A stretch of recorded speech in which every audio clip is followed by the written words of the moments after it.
Hello, it's great to see you, and welcome back to another installment of Path to Abundant Living. I'm your host, Ryan Ruff. I've got the stars of our show, Mr. Matt Nordman and Scott Morrison of Morrison Nordman and Associates. They'll be joining me momentarily. But look, first and foremost, we always want to take a moment to thank you, our audience, for finding your way back here to the show.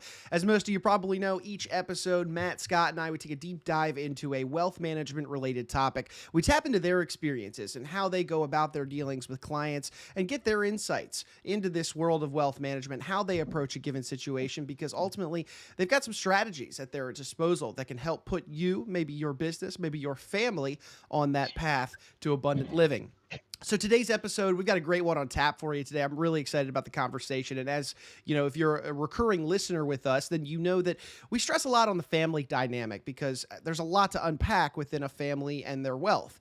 Today, we're going to be going over a document, really, a living, breathing document that can be used to really help keep a family in line when it comes to viewing their wealth, trying to make sure everybody understands what those goals look like that the wealth wants to accomplish, and so much more, honestly. So with that, let's go ahead and bring on Matt and Scott to get today's conversation rolling. Matt, Scott, good to see you guys. How are we doing today? Morning, Ryan. Doing great. How about you? I'm doing well. Can't complain. We got a great episode on tap for our audience today. We're diving into the idea of the family constitution. So, guys, to kind of set the scene, if you will, for our audience, one of the biggest concerns that's facing affluent families is really how to just manage their wealth so it achieves a few different goals, right? The first goal, of course, being to grow their wealth. Second goal being to make sure it's transferred down to younger generations when that time comes. And then third being to make sure it's not unjustly taken from any creditors or any predators that we've talked about in past episodes.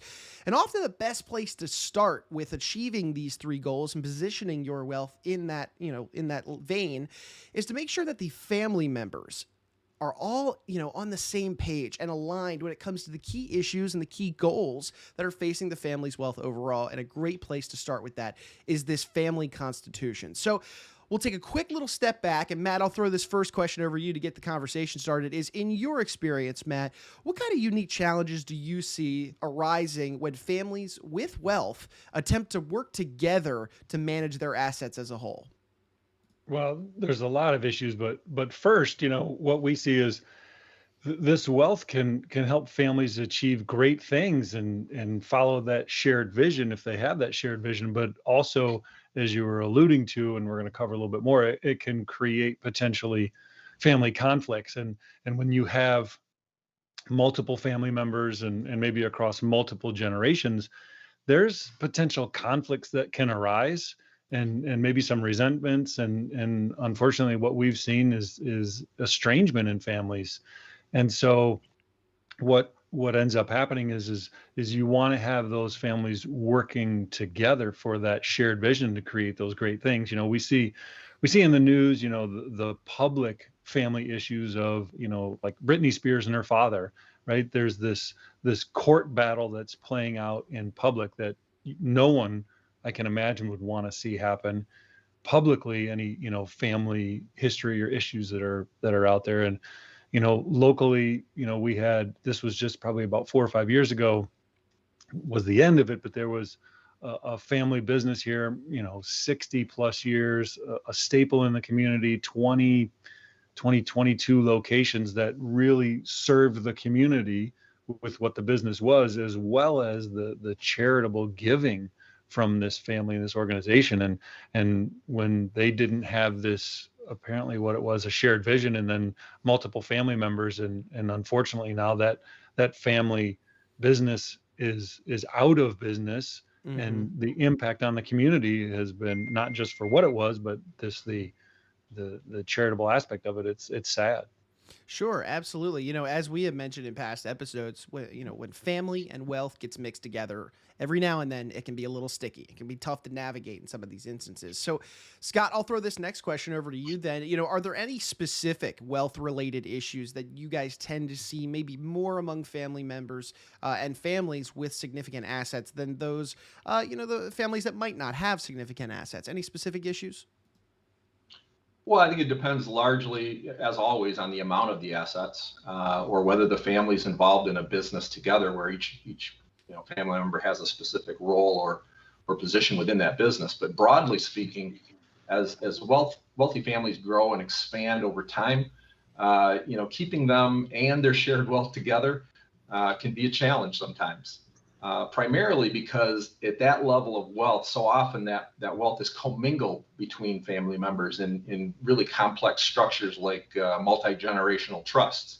So if there's a family member who feels wronged in any way, or feels that they need to take some form of legal action to break up such a trust, then of course that can lead to even greater disharmony to the point where the family's bottom line is jeopardized. Sure. So guys, ultimately then that begs to be, the question that now begs to be asked is, what can families then do to create and ultimately maintain, more harmonious relationships and situations where both the attitudes of family members, are aligned. And then of course their ideas on how the wealth should be allocated are aligned. So that way everybody's just kind of working together to make sure that they're all putting the best foot forward when it comes to the wealth. Well, so one of the things, Ryan, to avoid these, similar outcomes and some other things is what we believe would be extremely helpful. And you see is creating a formal family constitution. And what that will do is as a tool to kind of dodge those serious issues, but also kind of formalize what it is that the family believes and the objectives kind of moving forward. We see, we talk about, on the show, what are the super rich, that ultra high net worth, $500 million and above, what are they doing? And with a lot of positive results, many have and are creating this formal family constitution. And what we believe is that even if your net worth is nowhere near that amount, that many families should be considering this tool for them and their families. So Scott, take me into the inner workings of this family constitution. How does it ultimately promote these better relationships that we need, especially when it does tie into the family's wealth? How does that work out? Well, the family constitutions start first by the family recognizing that there's contentiousness in nearly all families, that there's going to be disagreements, there's going to be arguments. It's not just about wealth. So rather than avoid conflicts, even when we try to avoid conflicts about anything else in our lives, sometimes we need to spell out specific ways that we can effectively address those conflicts before they happen, to kind of anticipate what might arise in the near future over time, and even, with the kind of wealth that we're dealing with here across multiple generations. These constitutions are designed to detail how the family will ultimately deal with inevitable conflicts when they arise. Usually when the Constitution includes well-documented methods for addressing the issues, the family can then be more effective at, reducing infighting and maybe even eliminate some of it. So, the whole point of the family constitution is to head off conflicts by promoting communication and striving for consensus, even though we know that's not always, something that can be done. But we want to make sure that there's enough written and agreed upon core principles, core values, and long-term intentions of the family that those things are really alive in that document, and remind those family members as those conflicts come up what they're really trying to accomplish, through that Constitution. So guys, our audience is probably sitting here thinking, okay, well, yeah, this makes total sense. A document where it keeps everybody on the same page, outlines family goals and dynamics. So my next question to you guys would be the how. How would a family go about drafting this document, to achieve these types of goals and outcomes?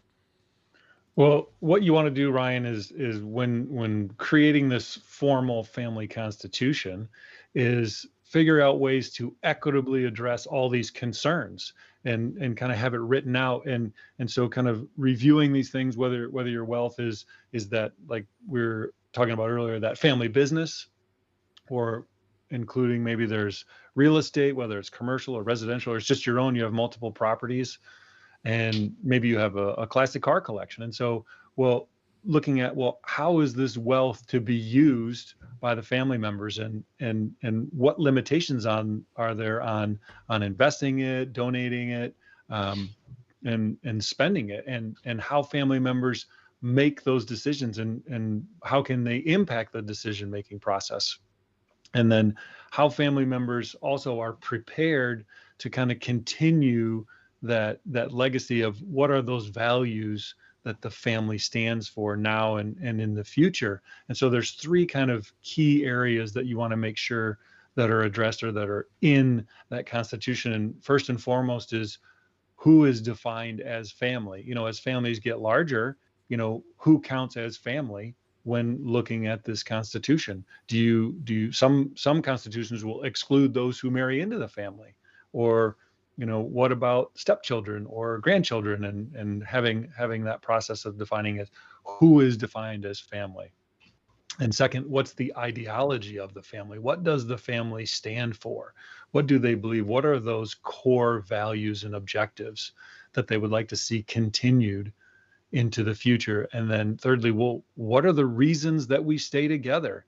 As Scott was talking about earlier, when you have this wealth that's commingled, well, why should we stay together? And having that process in place that you can refer back to say, okay, remember, these are the reasons that we're doing this. And a lot of times, first and foremost, it's because we love each other and we want what's best for the entire family. And so having those three key areas to start is a great way to begin.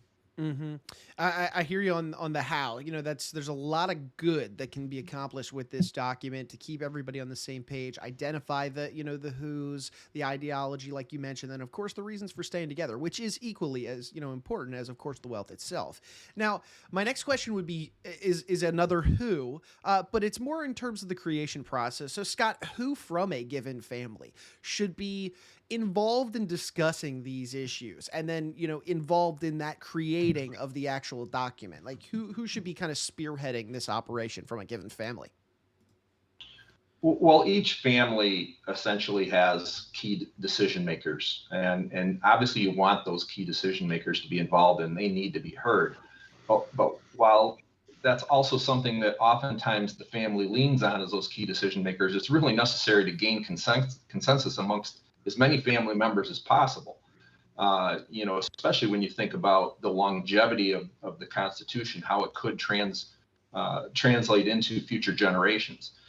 So without any broad-based agreements, the family constitution will likely not even be written. And if it is, it could very likely be contested. So it's really important that family constitution be written when the family's relationships are the strongest, which makes sense. I mean, when we are feeling the best about each other, we can agree on more. And so that's when consensus is more likely. And when everyone is motivated to reach agreements and develop shared solutions, that constitution comes together really quickly, especially when you can talk about how we're going to solve problems before we're actually dealing with one. Roger that. And Scott, you just mentioned something interesting here in terms of the family constitution being contested. So I feel like I got to ask this next question just to clear some things up. And how formal of a document is this? Is this constitution a legal binding document, or is it more like a set of guidelines and recommendations and principles? Walk me through that. So that's a great question. So it is a formal document. You sit down and it's written out, but in the legal sense, it is not, in most cases, it's not a legal and binding contract. What it is, it's that set of guidelines that, as Scott said, when everyone is getting along, you agree to kind of all these principles and things that you want in your own constitution. And then what you want is you pledge to honor this over time. And when those issues come up or things bubble up to the surface, then you can go back and point to that when everyone was getting along and say, okay, remember when we said this and we agreed upon this, let's go back to that time. And then you have that formal process. So, in most cases, no, it's not a legal binding document, but it is formal in that it's a written document. Gotcha. So I just wanted to make sure we touched on that because, I mean, the formalities, yeah, they're important, but it is good to know, the legalities, if any, behind it. Guys, one thing we talk about so much on this show is how situations change. Every family's financial world changes over time, given a plethora of different, opportunities, outcomes, impactful things. That being said, this family constitution plays a big role in the wealth overall in terms of making sure everybody's aligned. So, given this ever-changing world that we live in and how a family's wealth can rise, it can fall, problems can enter the case, what other advice might you have in terms of helping to ensure that a family constitution not only is adhered to, but then remains relevant over time, given all these different factors that can come into our world and change things up? Any advice on this? Well, I think a huge thing to understand is the family constitution is, just as you said, it's a living document. It's not something static, a one and done agreement that you just, file and put in a file cabinet.